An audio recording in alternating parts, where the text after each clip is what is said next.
Hey guys, how are you all doing? So welcome back to the channel, and today it's a very nice day. Let me flip the camera. The road I am walking on, so you see the beautiful road and the beautiful houses.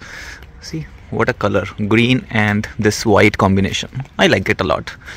You see here, what a view, like the greenery, green and white color combination. And if I show you that this side where I'm coming from, so this is the way. And this way if we go, this is the river side. I showed you the river side, right, one day. So yeah, the beautiful area, and today beautiful weather. Plus we have here our Jidohan Baiki, like the vending machine. You can see this vending machine. Have to insert the coin or the money here, and then you can take the drink from here.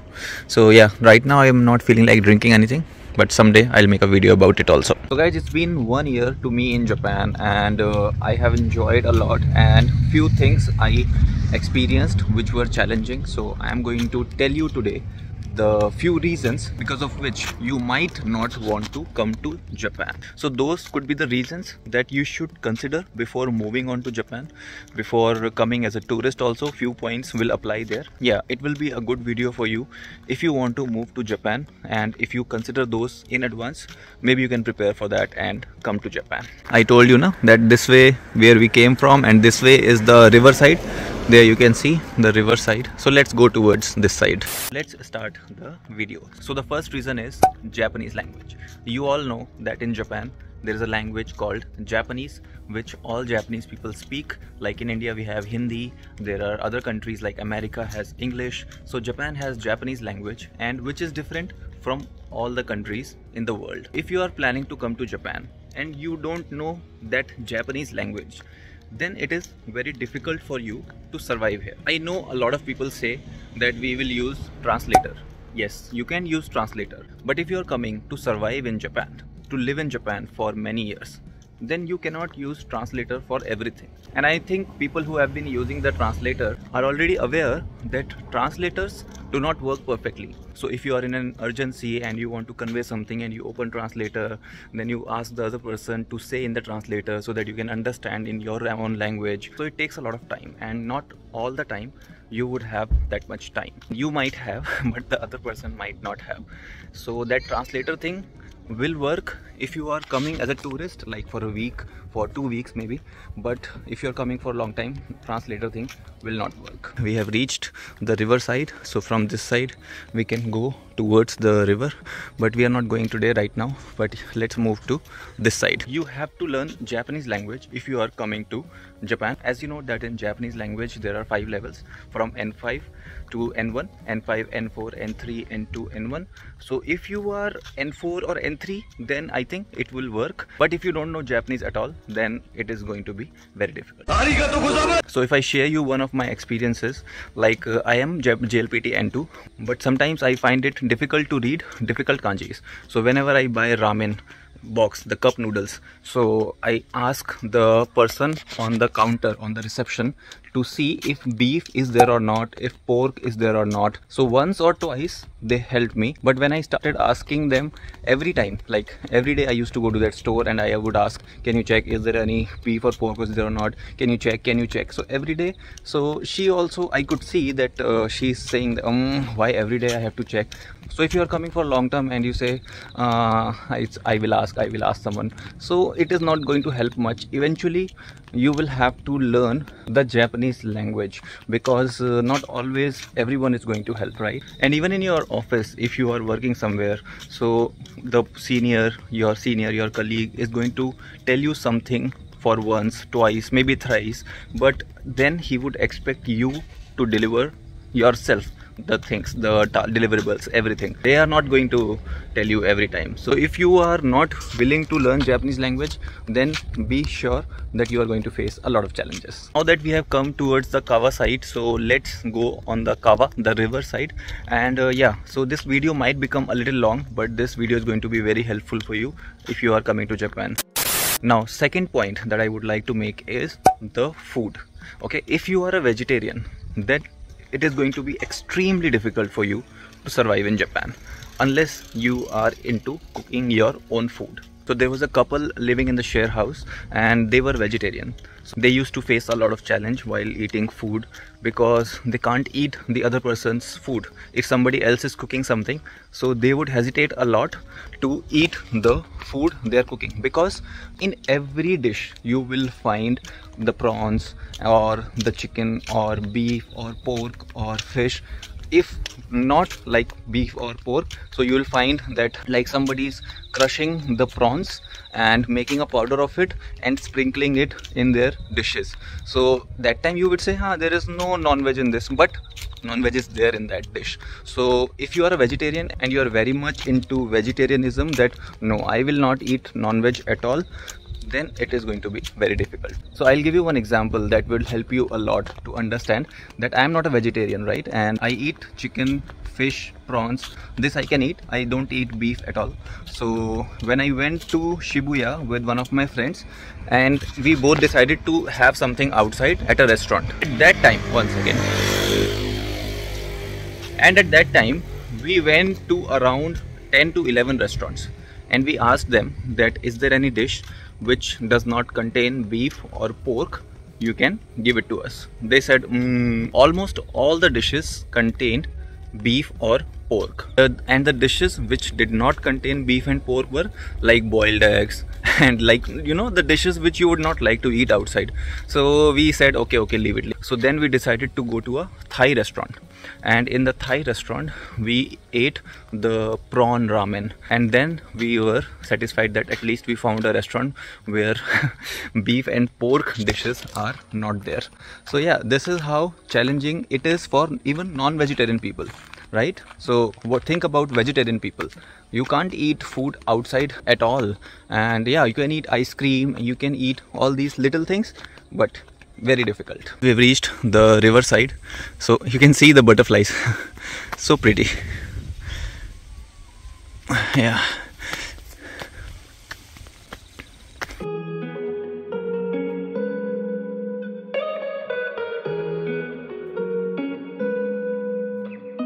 Today is Sunday, so a lot of people are playing baseball there. As you know, baseball is very famous in Japan.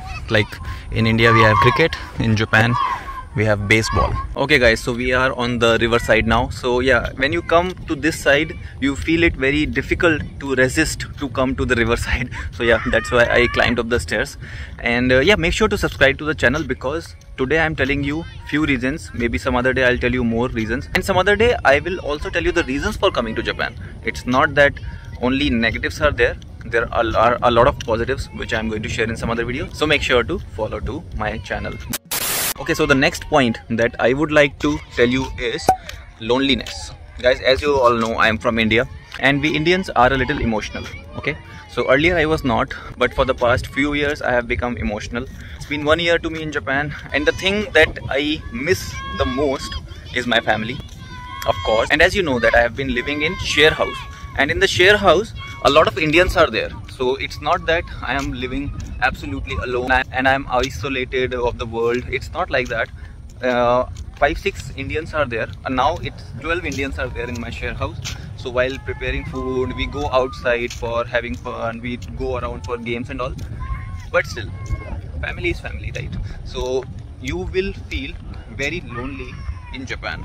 When your family is not there with you, then you feel something is missing. Then you might say that, oh, this might happen in any other country. If you go to America, Australia, any other country, might not be your family is there with you, so this will happen in any other country. But yeah, I don't know about other countries, but yeah, about Japan I'm telling that you will miss your family a lot.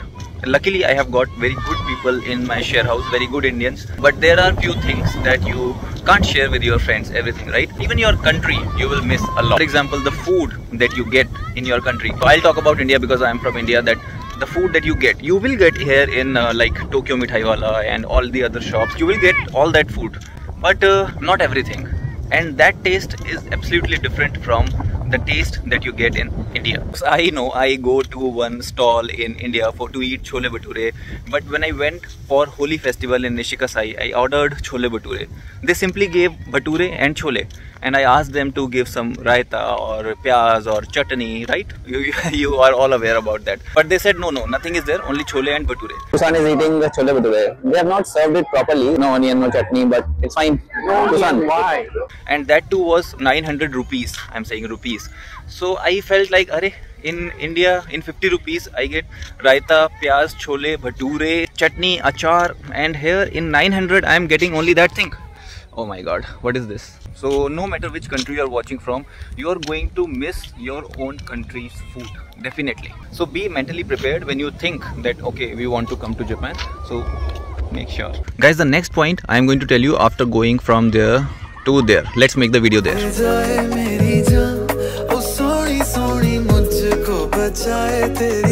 Okay guys, I'm down now here, and here you can see we were there,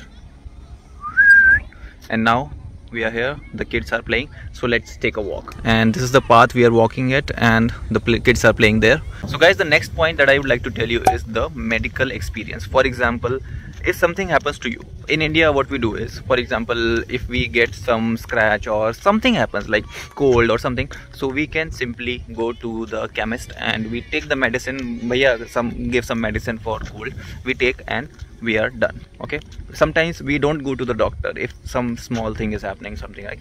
But in Japan, you cannot simply go to the chemist and take the medicine for something you are suffering from. If I give you my example, the other day I had some skin issues, okay? So I went to the chemist and I asked him that, sir, can you give me some medicine for this skin issue? They said, we have the medicine, but we can't give it to you.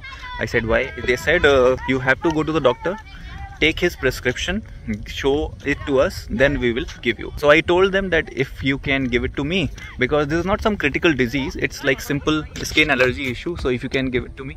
They said, no, we are not allowed to give. You have to go to the doctor and you have to do this, that. Then I took a leave from the office, and then I went to the doctor and took the prescription and got the medicine. So it was not something very major that I was suffering from, but due to the rules of Japan, I had to take a leave, and then I was able to get the medicine.